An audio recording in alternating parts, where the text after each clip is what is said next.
Estou aqui na minha residência, aqui em Barreto, São Paulo, na madrugada de quarta-feira, 13 de fevereiro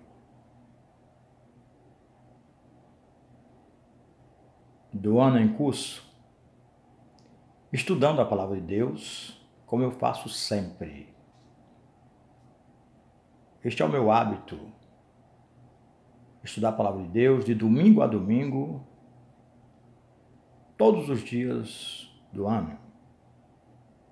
E, preferencialmente, às madrugadas.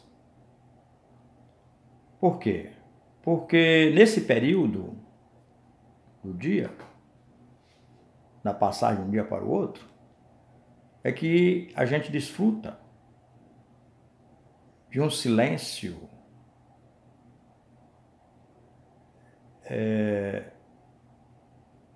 necessário para ouvirmos a voz de Deus através dos estudos da sua palavra. E eu estudando aqui as cartas de Paulo aos Coríntios, me chamou a atenção para uma observação que o apóstolo Paulo faz sobre aquela pessoa que se converte a Jesus Cristo e passa a fazer parte do corpo de Cristo. Como diz aqui no 1 Coríntios, capítulo 12, e verso 27, que diz assim: vós sois o corpo de Cristo e individualmente seus membros. Muito interessante essa observação do apóstolo Paulo. Lógico que eu já conheço, depois de muitos anos, ser um servo do Senhor e Salvador Jesus Cristo, mais de 40 anos, né? Me converti ao Senhor e Salvador Jesus Cristo com 14 anos de idade. Eu vou completar 66 anos agora, no dia 26 de fevereiro. Então, lógico que a gente tem esse conhecimento, né? Mas muitas vezes, com o passar do tempo, dos anos, a gente vai esquecendo alguns detalhes. Por isso que a gente precisa estar estudando a palavra de Deus todos os dias, né? Lá no Salmo 1 fala sobre isso, né? Bem-aventurado o homem que não se assenta na roda dos escarnecedores, nem no caminho dos pecadores. Antes tem o seu prazer de meditar na sua palavra de dia e de noite. Por quê? Porque a gente esquece, a nossa mente é muito falha. Então por isso que a gente precisa estar constantemente examinando as Escrituras Sagradas, para não ser pego de surpresas por muitas heresias que estão sendo pregadas, né, por falsos obreiros, falsos pastores, falsos líderes religiosos.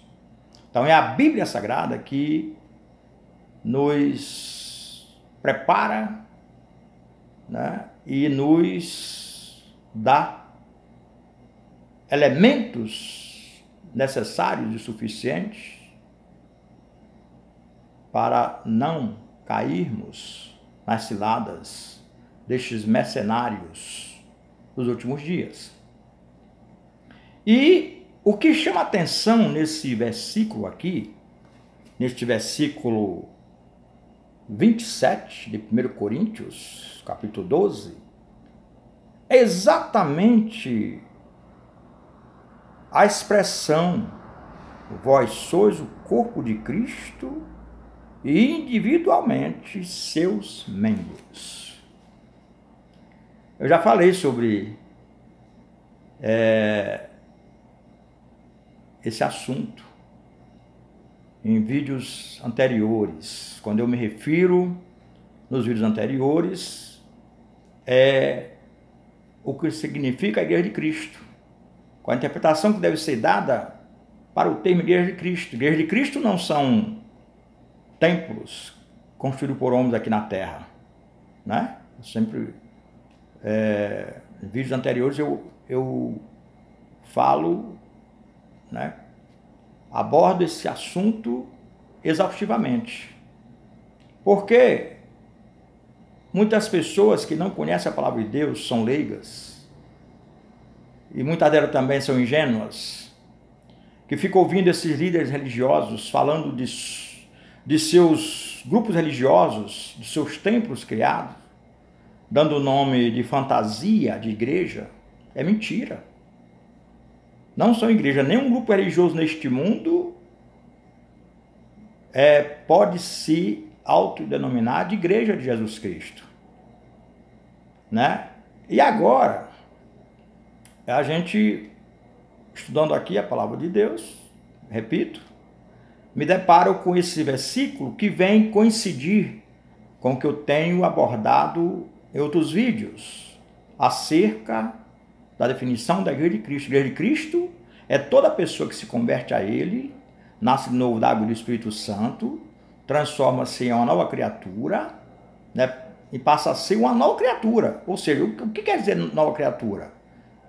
A Bíblia diz que é assim: quem está em Cristo, nova criatura é.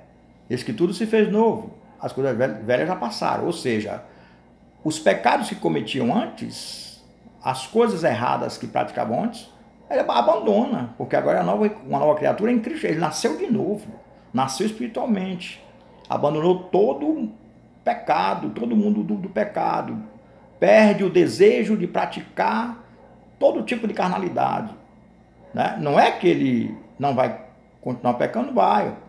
Não é que ele vai ser um puritano, né? Uma pessoa que não comete pecado, vai cometer, mas a palavra de Deus diz que aquele que serve a Cristo, aquele que realmente se converte a Jesus Cristo, não vive pecando, como aquele que ainda não se converteu a Jesus Cristo, que tem um prazer em pecar. Aquele que serve a Jesus Cristo peca sim, mas ele não tem prazer no pecado. Ele logo se arrepende, pede perdão a Deus e deixa de cometer aquele pecado, né? Porque arrepender-se de um pecado é deixar de praticá-lo.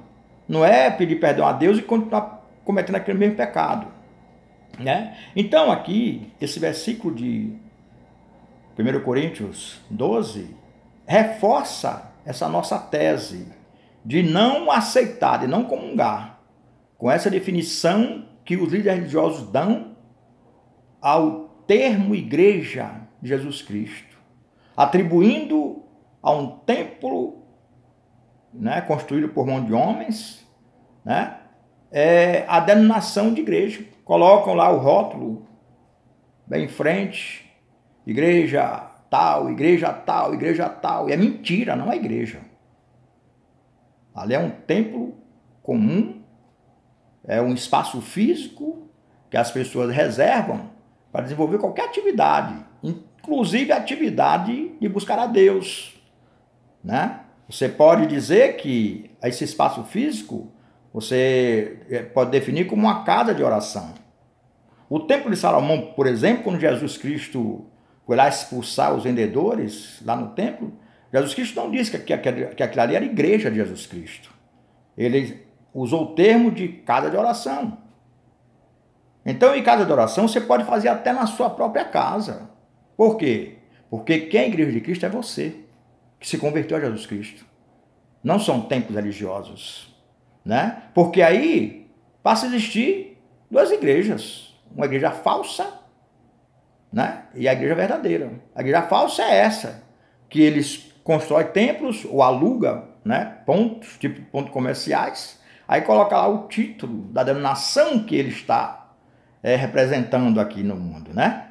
E nesse, eu vou repetir aqui, e nesse versículo de 1 Coríntios 12, nos deixa claro, né, que quando você ouve alguém dizer assim: ah, eu sou membro da igreja tal, eu sou membro da igreja tal. Cada um é membro de uma determinada igreja, né? Então, o que eu quero afirmar aqui é que a Bíblia Sagrada não nos autoriza nos definirmos como um membro desta ou daquela igreja que se auto-intitula evangélica, como igreja batista, igreja pentecostal, igreja adventista, igreja presbiteriana, igreja universal do reino de Deus, igreja mundial do poder de Deus, né? Igreja internacional da graça de Deus, né? Então tudo isso são termos usados por esses falsos líderes religiosos para enganar as pessoas, né?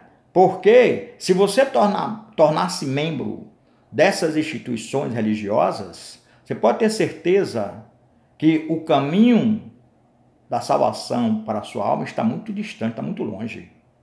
Porque não é o fato de você ser membro dessas denominações religiosas, desses grupos religiosos, que vai lhe garantir a salvação eterna. Por quê? Porque você, segundo nós lemos aqui, tem que ser membro exatamente do corpo de Cristo. Está aqui, ó. Vós sois o corpo de Cristo e individualmente seus membros. Eu sou membro de Jesus Cristo. Eu não sou membro. Eu já fui membro da denominação evangélica chamada Batista. Fui pastor vários anos, né? Abri várias congregações em alguns estados desse Brasil. Mas com o tempo, Deus foi me esclarecendo que eu não era membro da denominação batista. Eu era membro do corpo de Jesus Cristo, né? Lógico que eu não estou aqui me referindo aos adeptos, estou me referindo aos líderes religiosos que ensinam errados, aos adeptos que passam a se congregar nessas denominações. E com certeza absoluta, pela falta de conhecimento, pela ignorância da maioria dessas pessoas que frequentam essas denominações, ali, com certeza, Deus pode tirar escolhidos dele. Deus pode separar o servo deles. Deus pode separar os membros, né, do corpo dele, né?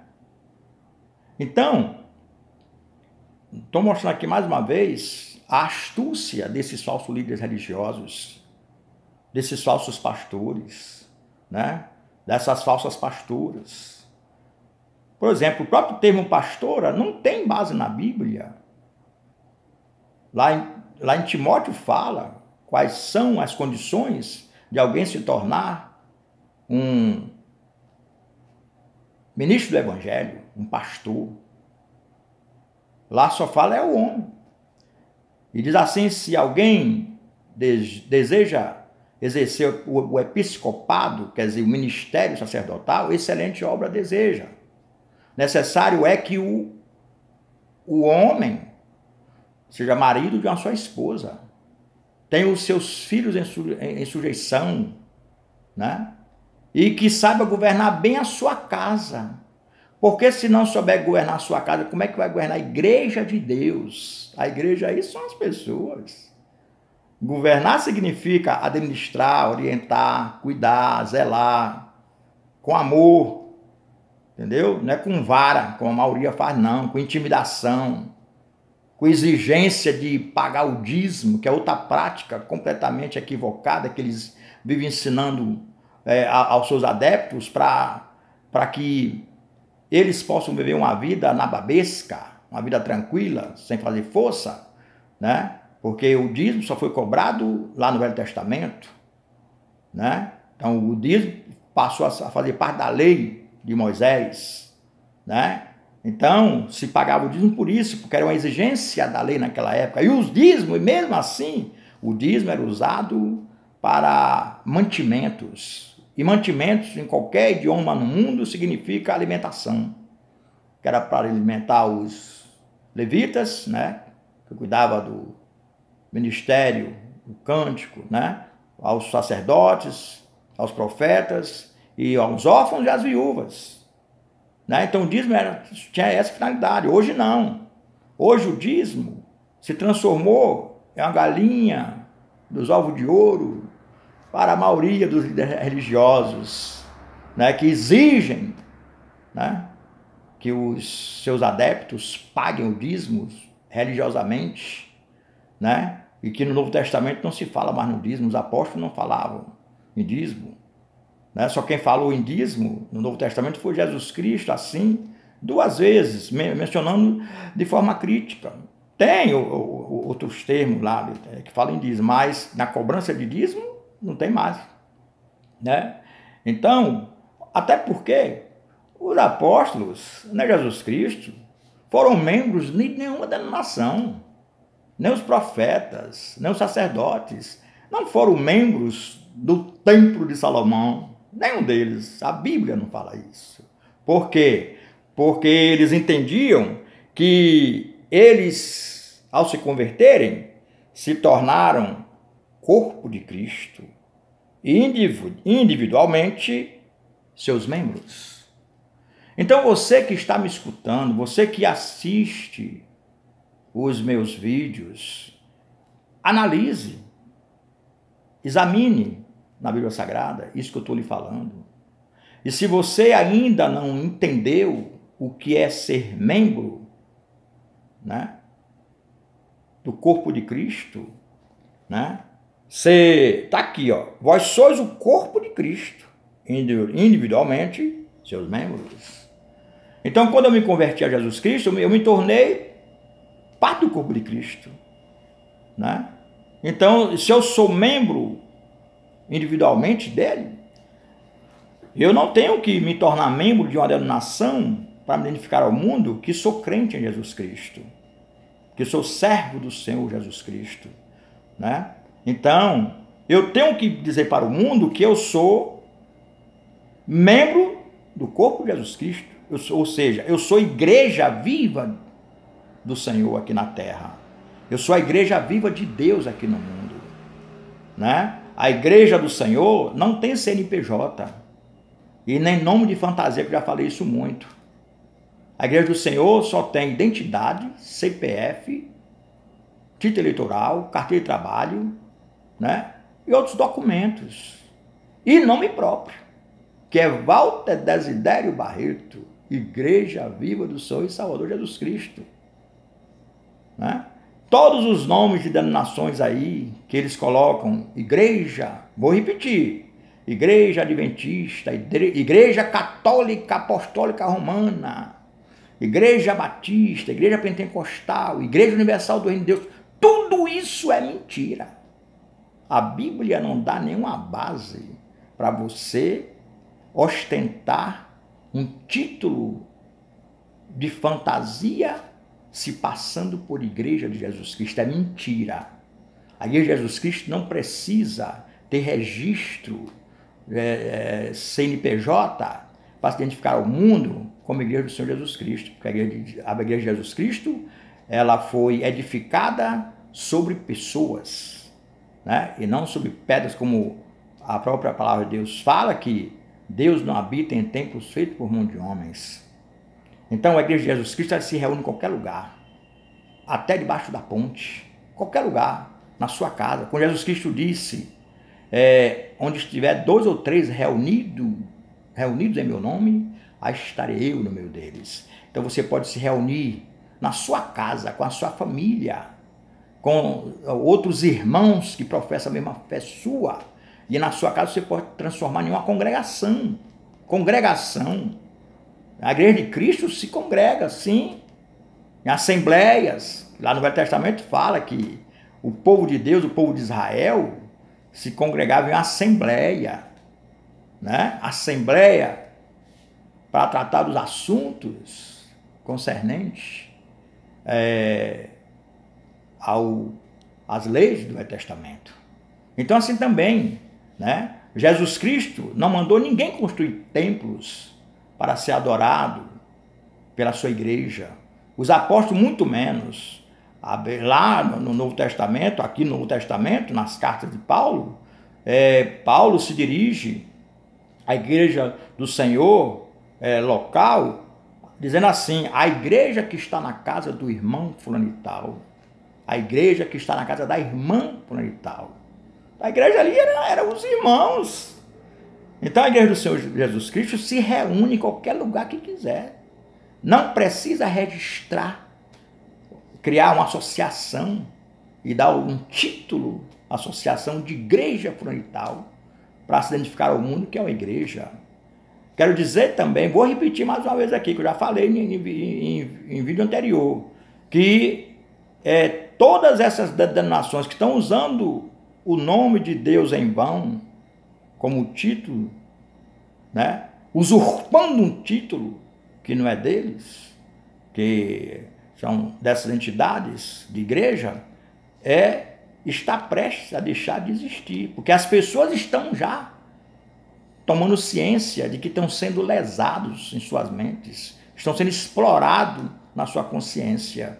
Então, breve vai acabar isso, né? Porque tem muita gente que já está realmente se afastando dessas denominações, cujos líderes religiosos são exploradores da consciência e do bolso, né? Então, eles já estão entendendo. Deus já está trabalhando no coração de muitas pessoas que estão abandonando essas denominações e se reunindo com seus irmãos em suas casas, como fazia a igreja neotestamentária, né?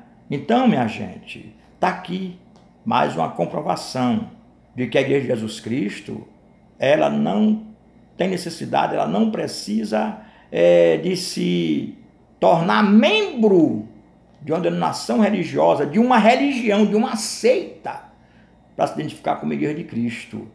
A igreja de Cristo, ela é membro de Jesus Cristo. Ela é membro do corpo de Jesus Cristo. Eu sou membro do corpo de Jesus Cristo. Está aqui. Vou repetir mais uma vez aqui, ó. 1 Coríntios 12 e versículo 27. Vós sois o corpo de Cristo e individualmente seus membros. Ora, então, se eu sou membro de Cristo, aí eu posso me reunir com outros membros de Cristo, aqueles que falem a mesma linguagem da palavra de Deus, né? Que aí você é identificado como membro do corpo de Cristo, porque você fala a linguagem da palavra de Cristo, a linguagem do Evangelho. Então, aí você pode se reunir com outros membros do corpo de Cristo e cultuá-lo, adorá-lo, cantar hinos de louvor, né? Pode fazer seus cultos em suas casas, transformar suas casas em congregação. O termo congregação vem de congregar, é onde se congrega a igreja viva do Senhor e Salvador Jesus Cristo, ou seja, as igrejas, porque você, como aqui eu acabei de mostrar, nós somos membros individualmente de Cristo, né? E aí, esses membros individuais podem transformar-se em uma coletividade, é uma comunidade, né? Dos membros do corpo de Cristo. Aí nós somos membros do corpo de Cristo, nós não somos membros, a igreja de Cristo não é membro de nenhuma denominação aqui na terra, de nenhuma religião, de nenhuma seita. A igreja de Jesus Cristo verdadeira, a igreja verdadeira de Jesus Cristo é membro do corpo de Cristo. Ou seja, eu vou repetir, nós somos o corpo de Cristo. E Cristo é o cabeça da igreja dele. Cristo se torna a minha cabeça. A partir desse momento que eu me converto a ele, tudo que eu vou fazer, tudo que eu for fazer, eu tenho que consultá-lo, eu tenho que pedir orientação a ele, eu tenho que me debruçar diante dele constantemente. Viu? Esse é mais um recado que eu, como ministro do Evangelho, né, que fui ordenado no dia 20 de agosto de 1978, na Bahia, afirmo para vocês, se vocês ainda não conseguiram se libertar dessas denominações todas que eu já falei aqui, procure ter coragem, busque em Deus a força, a coragem, para quebrar esse paradigma, Não tenha medo das ameaças desse líder religioso, não, porque ele vai falar para você, olha, você está ouvindo esse homem aí, esse homem é um herege e tal. Então, aí começa a usar um bocado de argumento. Mas fique na batalha. É melhor você atender o que a palavra de Deus lhe ensina do que você ouvir esses mercenários, esses falsos profetas, esses falsos pastores, viu? Então, procure estudar a Bíblia, que é para você escapar, viu? Dessas arapucas que se chamam de Igreja de Jesus Cristo, que eu quero lhe afirmar que só vai entrar nos céus, lá no céu não vai entrar batista, não vai entrar pentecostal, não vai entrar adventista, não vai entrar católico, apostólico romano, não vai entrar presbiteriano, não vai entrar membros da Igreja Internacional da Graça de Deus, não vai entrar assembleanos. A Bíblia diz que no céu só vai entrar a Igreja viva do Senhor e Salvador Jesus Cristo. No céu só vai entrar salvos por Jesus Cristo. Não vai entrar ninguém que ostenta título de religião aqui no mundo, porque está exatamente adulterando a palavra de Deus. E a palavra de Deus diz que os adúlteros não herdarão o reino dos céus. Mas a maioria dos líderes religiosos falam que esses adúlteros pregam para as pessoas que esses adúlteros aí se refere a quem comete adultério com mulheres aqui no mundo. Não, a palavra de Deus, inclusive a palavra de Deus compara as pessoas que são idólatras, que se ajoelham diante de imagem de escultura, que buscam imagem de esculturas, né, para adorar, né, que tem como padroeiro seu, né, tem como aquela entidade que ele busca, né, espiritualmente. A palavra de Deus considera isso adultério, né? Mas só é adúltero aquelas pessoas que diz que ama a Deus, que serve a Deus, que é seguidor de Deus, mas segue outros tipos de ídolos, né? Que são as imagens de esculturas. A palavra de Deus diz que não devemos adorar imagem de escultura e nem nos curvarmos diante dela. Eu sou Deus, eu sou o único Deus, não há Deus fora de mim. Então o adultério aí chama-se adultério espiritual, né? Então tem o adultério, lógico, o adultério aqui, humanamente falando, né? Que é o homem que tem a sua esposa, né? Vai atrás de outras mulheres para satisfazer, e a mulher também que tem seu esposo, pula a cerca, né? Isso é adultério também. Mas a Bíblia compara a idolatria, a pessoa adorar a imagem de escultura, ser devoto desse e daquele santo criado pelo homem aqui na terra, porque santo morto não tem nenhum valor. Não tem nenhum valor. Porque a palavra de Deus diz que só é santo em vida. Tanto que a palavra de Deus diz assim, que sede santo, conforme aquele que vos chamou, é santo. A palavra de Deus está falando aí com vivos. Porque a palavra santo significa a pessoa que abandona o pecado, separa-se do pecado, é separado do mundo para servir exclusivamente a Deus. Então isso que define também a palavra santo. Então, esse santo que o pessoal vem falando aí, santo morto não tem poder de fazer nada. O santo só tem poder de fazer alguma coisa em vida. Por quê? Porque ele tem o poder de pregar a palavra de Deus a essas pessoas, que foi o que Jesus Cristo mandou os seus santos fazerem, ir por todo mundo e pregar o evangelho a toda criatura. Quem crê e for batizado será salvo, mas quem não crê já está condenado. Então, minha gente, está o recado aí. Eu vou dar continuidade a esses temas, a esses assuntos, para esclarecer a essas pessoas leigas no conhecimento da palavra de Deus e ingênuas que estão se deixando levar por esse monte de mentirosos. Inclusive estão usando agora o Facebook, a rede social. Todo dia agora está aparecendo diversas denominações com o nome de igreja mentindo para o povo. Sabe por quê? Porque lá os seus templos estão esvaziando. Aí eles estão agora usando a rede social para iludir as pessoas através da rede social, enganando as pessoas, dizendo que é igreja. Mentira! Não acredite. Vai examinar a Bíblia Sagrada, que aí você vai saber definir, você vai saber se eu estou falando a verdade ou se eu estou falando mentira. Tá bom? Tá? Então, Até a próxima!